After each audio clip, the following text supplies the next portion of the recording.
స్థానిక శాసనసభ్యులు పాయ వెంకటేశ్వర్లు గారికి,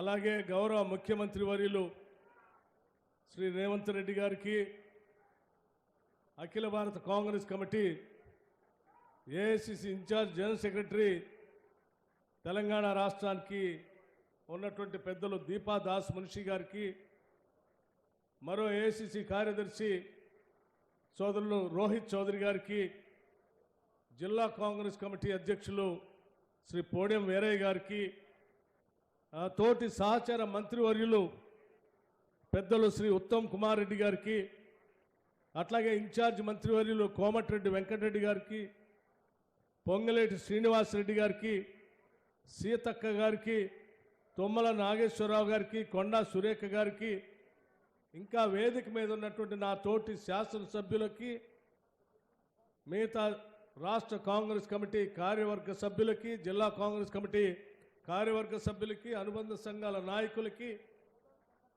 ఈ పినపాక శాసనసభ నియోజకవర్గం నుంచి అనేక మండలాల నుంచి ఇక్కడికి వచ్చేసినటువంటి కాంగ్రెస్ కార్యకర్తలారా, నాయకులారా, అభిమానులారా, మీ అందరికి కూడా ముందుగా నా హృదయపూర్వకమైనటువంటి నమస్కారాలు తెలియజేస్తా ఉన్నాను. మిత్రుడు బలరాం నాయక్ గారు కూడా ఇక్కడ ఇప్పుడే మీ ముందు మాట్లాడారు, వారికి కూడా నమస్కారాలు.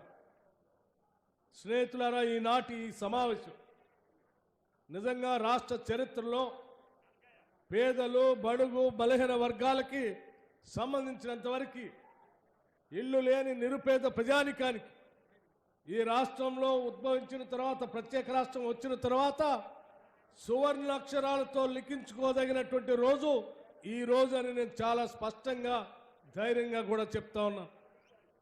మనందరికీ తెలిసిందే, ఇల్లు లేక బాధపడుతున్నటువంటి అనేక మంది బాధితులకి, తాడితులకి దశాబ్ద కాలం ఇంటి కోసం తిరిగి తిరిగి తిరిగి అలసిపోయారు.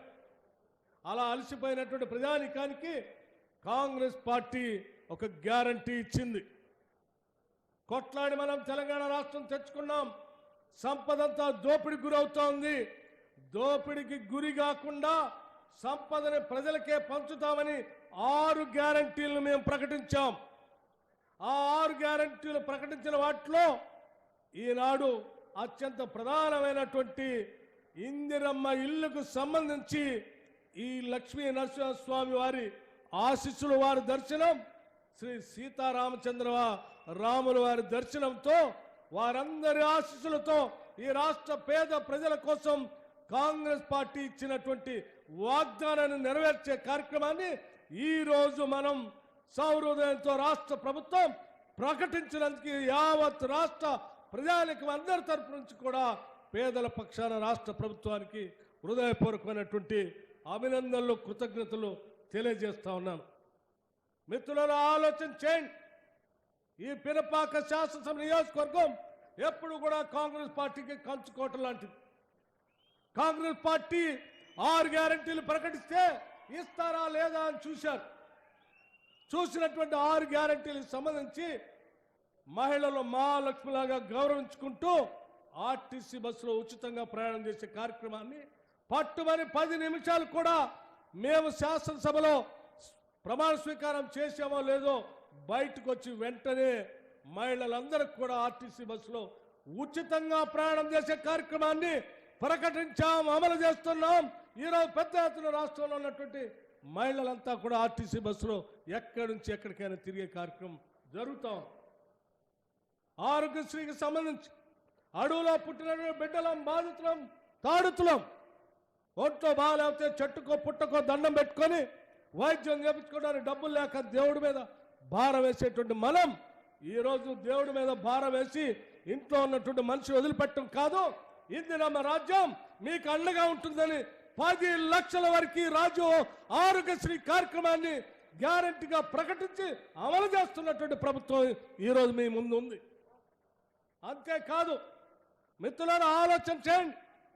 గృహజ్యోతి కింద 200 యూనిట్ల వరకు కరెంట్ ఇస్తామని చెప్తే ఎక్కడ కరెంట్ ఇస్తారులే అన్నారు. మీకు తెలియదు కాదు, ఈ నెల మార్చి 1వ తారీఖు నుంచి మేము శాసన సెక్రటేరియట్ ప్రాంగణంలో లాంచ్ చేసిన దగ్గర నుంచి మార్చి 1 తారీఖు నుంచి జీరో బిల్లు ఈ రాష్ట్ర వ్యాప్తంగా 200 యూనిట్ల లోపులో వాడుకుంటున్నటువంటి ప్రతి అర్హత కలిగినటువంటి కుటుంబానికి ఈరోజు జీరో బిల్లు ఇస్తా ఉన్నాం. ఇది అక్షరాలుగా నిజం చేసి చూపిస్తా ఉన్నాం. ఎవరైనా జీరో బిల్లు రాక తెల్ల రేషన్ కార్డు ఉండి 200 యూనిట్ లోపల ఉంటే కూడా ఎవరైనా మిగిలిపోతారేమో, అటువంటి వాళ్ళు కూడా మిగిలిపోకూడదని రాష్ట్ర ముఖ్యమంత్రి రేవంత్ రెడ్డి గారు, రాష్ట్ర మంత్రివర్గం అందరూ కలిసి ఒక నిర్ణయం తీసుకున్నారు. ప్రజల పాలన పెట్టిన అప్లికేషనే కాదు, ఇది నిరంతరం జరిగే ప్రక్రియ. తెల్ల రేషన్ కార్డు ఉండి 200 యూనిట్ లోపల ఎవరికైనా కరెంటు కాల్చుకొని ఉన్నట్టుంటే ఆ 200 యూనిట్లు ఉన్నటువంటి వాళ్ళు తిరిగి మండల కార్యాలయానికి ప్రజాపాలన అధికారిగా డిజిగ్నేట్ చేసిన ఆయన దగ్గర పోయి అప్లికేషన్ ఇస్తే చాలు, వెంటనే వాళ్ళకు కూడా జీరో బిల్లులో ఇంక్లూడ్ చేసి వాళ్ళకు కూడా జీరో బిల్లు ఇచ్చే కార్యక్రమాన్ని రాష్ట్ర ప్రభుత్వం ప్రకటించింది. పెద్దలందరికీ తెలుసు. అయినా కావాలని కాంగ్రెస్ ప్రభుత్వాన్ని విమర్శించే కార్యక్రమం కోసం చేసే కుహనా శక్తులకి చెప్తా ఉన్నాం. మణుగూరు శాసనసభ నియోజకవర్గం నుంచి అయ్యా, మేము ప్రకటించింది ప్రజల కోసం, పేదల కోసం, సంపదను పెంచుతాం, ప్రజలకు పంచుతాం అని చెప్పాం. బరాబర్ ప్రజలకి పంచుతాం. మీరు అడ్డం చెప్పినా, అప్పులు చేసి మాకు ఇబ్బందులు పెట్టినా మేము పంచే కార్యక్రమాన్ని ఆపమనేది మాత్రం చాలా స్పష్టంగా చెప్పదలుచుకున్నాం. అందుకే ఈరోజు ఇన్ని ఇబ్బందులున్నా పేదలందరికీ ప్రతి శాసనసభ నియోజకవర్గంలో 3500 ఇళ్ళు, ఇందిరమ్మ ఇళ్ళు ఈరోజు భద్రాచలం శ్రీ సీతారామ చంద్రస్వామి సన్నిధిలో ఇవాళ ప్రకటించి రాష్ట్ర వ్యాప్తంగా అందరికీ ఇల్లు ఇచ్చే కార్యక్రమాన్ని మొదలుపెట్టాం. మిత్రులారా, ఆలోచన చేయండి. ఈరోజు ఇదే పినపాక శాసనసభ నియోజకవర్గం కాంగ్రెస్ కంచుకోటగా ఉన్నటువంటి నియోజకవర్గం.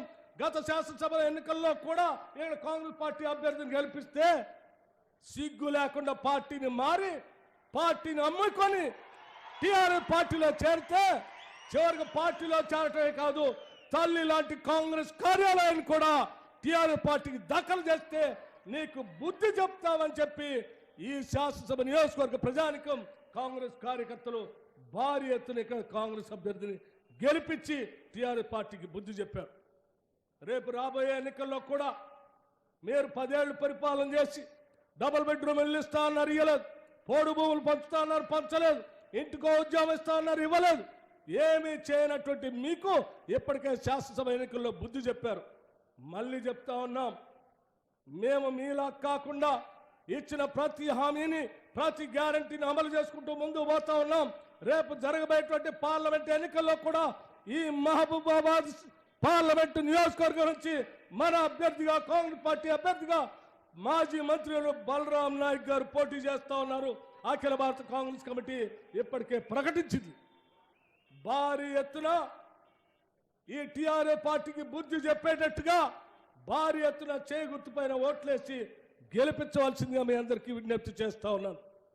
మణుగూరు శాసనసభ నియోజకవర్గంలో కానీ, మహబూబాబాద్ పార్లమెంట్ నియోజకవర్గంలో కానీ మేము స్పష్టంగా చెప్పదలుచుకున్నాం, ఇక్కడ ఏ అభివృద్ధి కార్యక్రమం జరిగినా, చివరికి హెవీ వాటర్ ప్లాంట్ తీసుకొచ్చినా, సింగరేణి బొగ్గుబాయిలు వ్యాప్తి చేసినా, లేకపోతే ఇతరత్ర ఏ కార్యక్రమాలు, అభివృద్ధి కార్యక్రమాలు చేసినా కేవలం ఆనాటి కాంగ్రెస్ ప్రభుత్వాల ద్వారా మాత్రమే జరిగింది తప్ప మీరు ఏమీ చేయలేదని చాలా స్పష్టంగా చెప్పగలం. చేయక ఒక భద్రాద్రి పవర్ ప్రాజెక్టు మొదలుపెట్టారు.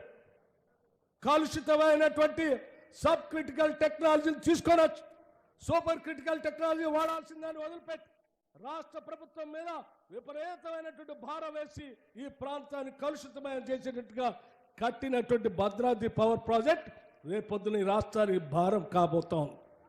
మీరు ఈ ప్రాంత ప్రజలకు మేలు చేయకపోగా ఈ ప్రాంత ప్రజలకు అన్యాయం చేసి ఇంకా తగుదనమ్మా అని చెప్పి కాంగ్రెస్ పార్టీ ప్రభుత్వం మీద తప్పుడు ప్రచారం చేస్తూ ఉంటే కాంగ్రెస్ కార్యకర్తలు చూస్తూ ఊరుకోవటానికి సిద్ధంగా లేరు అని చెప్పడానికే అశేషంగా కదిలి వచ్చిన మీ అందరిని చూస్తూ ఉంటే అర్థమవుతుంది.